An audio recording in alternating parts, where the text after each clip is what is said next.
Kia ora guys, thank you for joining me today. Rich, you're at AUT. What sort of vibe is going around the students in terms of the election? Is there any interest? There's a conversation about the election. We've polled the students and said, are you enrolled to vote? They're saying, yes, we are, but can we get on with the lecture because we know that there's an assignment connected to this and marks matter. That said, they are very engaged with Chloe. She has something that works with the students and she's the sort of person they want to get behind. They laugh a little bit about Mr. Luxon. They say that he's a try-hard, but they said the same thing about National when Key was there. And with respect to Jacinda, when she was coming up, they said she's your aunt who is really keen on you for a minute, but then it's back to her.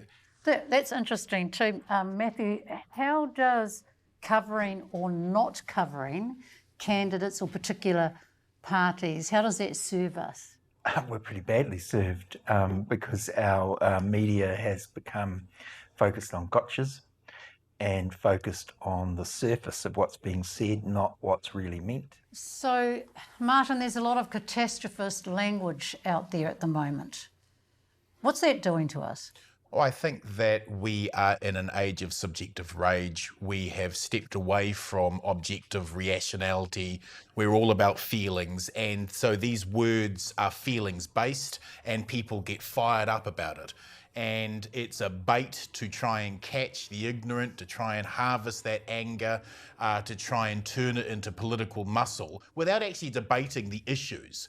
And I think that social media has certainly, and the hate algorithms that promote it and that promote the extremism has completely changed our debate. And we can see how far it has had by the fact that ACT is in double digits. And that's happened because the debate has become so polarised and so vindictive and so angry. And that's on all of us. Mm-hmm. So if we look at journalism, the role of journalism and media and the rise, I guess, of unregulated opinion, blogs, whatever, there's a pros and cons.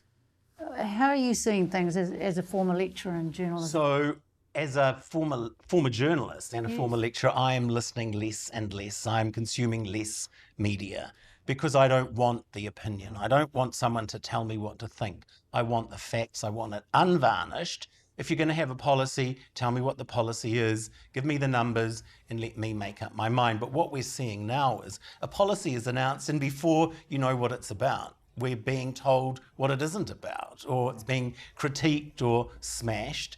But that again is the function of the news organisation. It needs to bring ears and eyes. So it's a commercial decision as much as a journalism decision. Mm-hmm. Yeah, and what are you seeing, Matthew? Because the propensity for headlines, for sound bites, I mean, they're very provocative and very useful for platforms nowadays. Are they quite competitive? I think the important thing is that there's no function for the daily media to be communicating with people who do deeply want to know about a particular issue, who do need that information. They already have it, and it's a dilemma. Are we sometimes, Martyn, just media talking to ourselves? Perish the thought. Perish the thought. thought. Here we are, sitting around the table talking to ourselves. I think in terms of influence of the election, I think it's Matthew's rich client mates who are really determining what's going on in terms of the narrative of this election.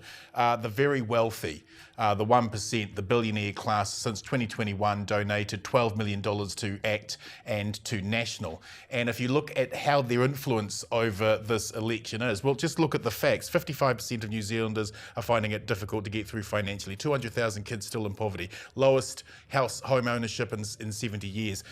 Barely 50% of our students went to school in the first term of this year. There's 100,000 homeless. We are facing the worst food inflation in 30 years. And yet, what are we talking about? We're talking about bilingual signs. We're talking about phones in schools. We're talking about GST off bananas. The wealthy are influencing this debate based on what we're not talking about in this election. I don't see that those people, the billionaire class donating to the National ACT Party, have any influence on what is run on TVNZ or well, on when News you have Hub, when you which have is still the major sources of news for most people. The billionaire class isn't interested in bilingual signs one way or the other. No, they want that because that means we're not talking about the real I issues. don't think it's really their fault, the billionaire class, that Jacinda Ardern failed so dismally, and before her John Key, Well, I addressing the issues they spoke about of the underclass inequality. But Jacinda was facing a once-in-a-century pandemic. Sure, but I mean, it's interesting that our two important prime ministers of recent times, John Key, began wanting to talk about the underclass. That was his big first speech in 2007. And Jacinda Ardern, her great passion was child poverty and inequality. The fact that both of them failed dismally No, it shows that can't really be blamed upon. It shows the rich are buying them both off. That's what it shows. So their failure show how hard it is to shift those situations, because people are saying Labor has done nothing. It had a mandate, it's done nothing. Mr. Key should have done more. But actually, to shift things from a policy and get it done perspective, it's quite hard. Well, I don't accept that it's not possible for politicians, if they were competent as not just Facebook and TikTok celebrities, but they were competent as administrators and leaders. I don't accept that if they had those skills, they wouldn't be able to lead the bureaucracy in making major change. Do you think they're scared of what the media might say about them? No, I don't think The they... professional managerial class who are consultants, I mean, the counter is that you have a lot of people out there, corporations, who have access to politicians, and they get their interests pushed forward. And that goes back to my point, that it's the wealthy who are actually deciding what we're talking about. The talk around now, thanks to the polls and everything, is that seems to be a certain inevitability. Like, it's all been determined now. Labor's out, they're struggling. Are the polls actually self-perpetuating? Are they buying and helping people think a certain way when really we should be freed up? You're right. The entire communication, the entire narrative, the right of one, they're in. I think it's going to be very difficult for National and ACT to win. I think that National always overpoll, Labor always underpoll. This election is down to the wire. It's gone a knife edge, and I think it's going to be actually a hell of a lot closer than anyone's predicting at the moment. It is very close. There's too much predicting, But the don't polls, there's too much prediction, but the polls generate a conversation, don't they? I often wonder with the polls, are they reaching into those kids of mine at the university who possibly might not be called? Are the pollsters talking to that block out in South Auckland or West Auckland? What people say is, there's these undecided people, or the polls aren't reaching people. And that may well be true, but those people then probably aren't voting either. I mean, these companies that do these polls have a professional need to do a good job. So, in the lead up to the election, how good a job is the media doing? Oh, terrible job.